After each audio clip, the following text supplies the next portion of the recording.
we are doing a Fass Disk Heater just in time for winter, and that's the model number HK1002. So here's everything that comes in it, and I don't know what's going on fast, but literally I got a paper that just says step 1, and that's it. And this is just literally register your warranty thing. So those are instructions. Good thing they're online, but yeah, here we go.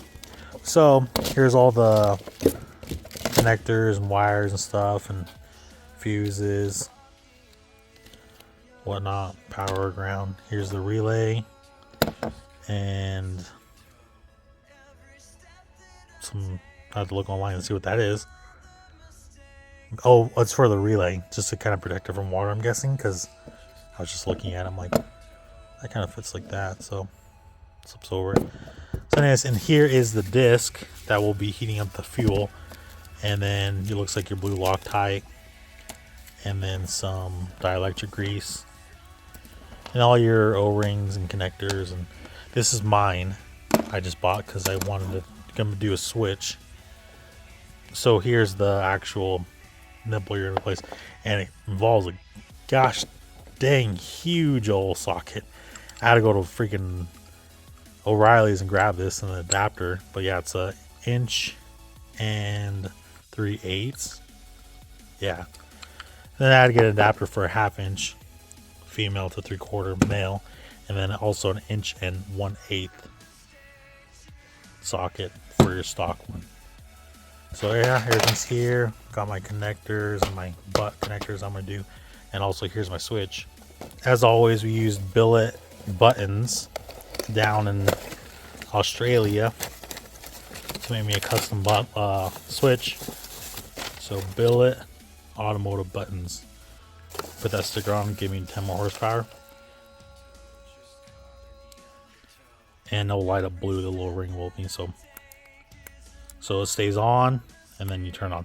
So I'm gonna do this so that way I can have it running, just in case I have to go, like, I don't know, whatever. If I want to come outside and start it up really early, or start the heater from an hour or something like that, make sure the fuel's all warm or whatever, I don't know how long, and then, you know, start it. So, but it'll be nice just to have control of it, so I just have power to do it all the time. But yeah, let's get her all wired up and or ran. Shouldn't be too bad, but yeah, so let's do this. So if anyone's kind of looking at it, I wanted to see how long or what I had to do or whatever about the wire. So this goes to the actual pump all the way down to the relay, and then cuts off to your power and fuse, and then to your hot on wire. So you're supposed to, or you can, it's not, you're not supposed to, you can do whatever you want, but this usually would go to your fuse, so when you turn the truck on, it turns on. But like I said, I want to wire it to my switch so then I can have control over it. So it just comes with 2 little fuses depending on which one you have, and these are for your ground and positive. So we're actually going to wire this to one. I'm going to cut this in half, wire it to this, and then go from there to there.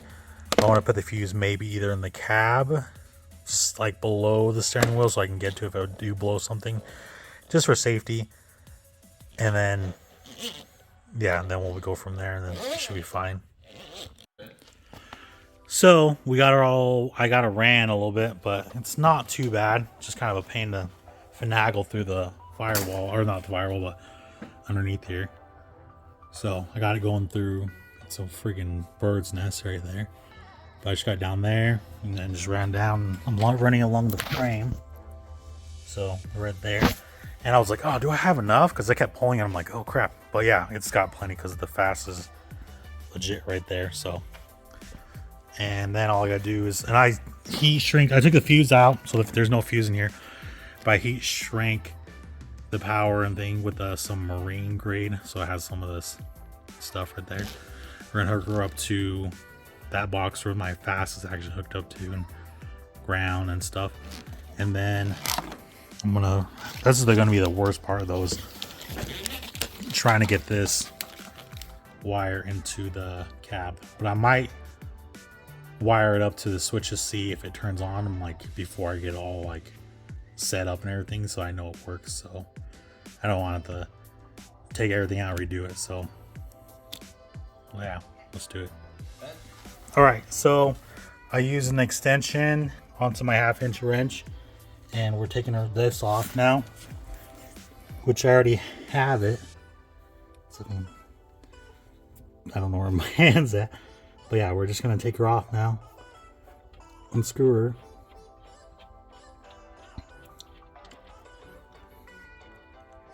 There's a stock one, so now we gotta just clean out the threads with some alcohol, and then put her back on. And I got the thing all ran, so we got plenty, so I'm gonna have to actually pull some extra slack towards the front just so that it's not hanging or whatever, zip tie it somewhere, and then we should be good. So I got her in, Loctited it, and it's 10 pounds, so not that much. Don't go too crazy or you can break it. Kind of have it wired up a little bit, and make sure you put some dielectric grease on it, and yeah, let her dry for a second, and we're gonna put the filters back on right now. All right, you guys, it's the next day. So I was messing around with the all night and it got too late, and I was just like, I'll figure it out tomorrow. But I actually got how the wiring I want, or how to be once I get this all hooked up. So this is gonna be going to the accessory, so this wire, and then this other green one's gonna go to the power. So I'm splicing in with these positive and negative, and then the black and green are just, like I said, positive and negative. So I might have to get thicker wire, so we'll see how that goes. I don't know if it's gonna pop it or whatever, but I'm gonna put a fuse into this line. But I just got a clothes hanger so I could pull it through the firewall. So I'm gonna need to clean this huge mess, but this is the accessory wire that's gonna be like to your out of circuit, but I'm gonna make it to my switch. So this wire, the stock, this one's got to be like 8 gauge. So if you're wondering, which I might need to get some thicker 8 gauge, because I think the biggest I have is now is 10. But yeah, either way, but it's about 8 gauge is what I'm thinking. And then the accessory wires to turn on is like 10 maybe, but so it's a little bit thinner. So that's what I'm doing right now. Okay, so I just use a step drill bit for this, and just kind of I had to go out a little bit, just kind of like make it ream it out a little bit more, because the biggest size I'd go to is a 3/4. So it's just a tad bit bigger than a 3/4. So it's not lit up yet because I don't have my fuse and everything. So I'm gonna wire up a fuse right here to the power. That way, just in case, I'd rather have more fuses than not. And so yeah, then there's that. So now, yeah, but put that fuse in, hook her up, test her out, make sure she runs.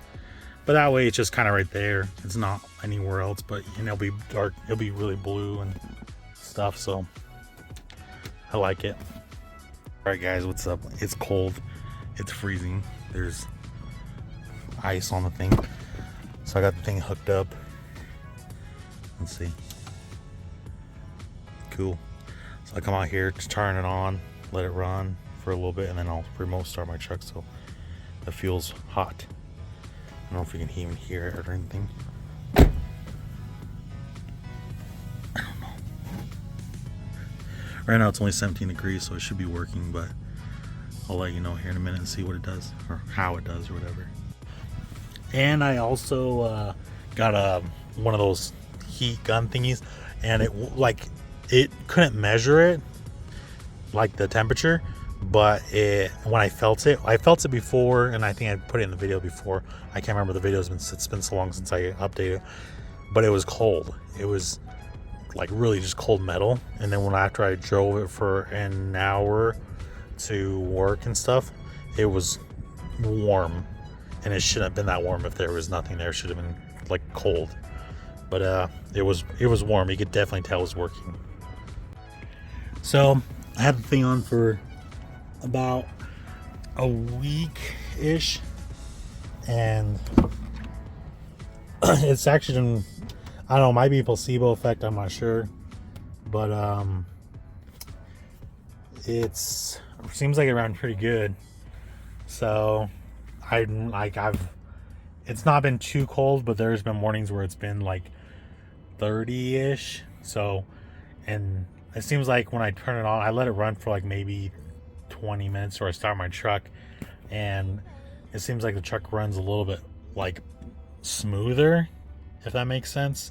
Like I said, I don't know if it's a placebo effect. Like I'm just like, oh, I got a new part, so it works great. But I haven't really had any super cold, snowy mornings yet. But I'll definitely do a review in the wintertime. But I definitely recommend it, because if it does what it says it's supposed to do, for sure when it gets cold, 0, -10 or whatever, how cold it's gonna get. I don't want it to be that cold. I think it's well worth it. And it's super nice, and it's just clean. So yeah, definitely put down link below to grab your own. And it's not bad. If you do this, it's kind of a little bit tricky, but it's not too terrible once you get it all figured out and wired up. But yeah, definitely recommend it for sure.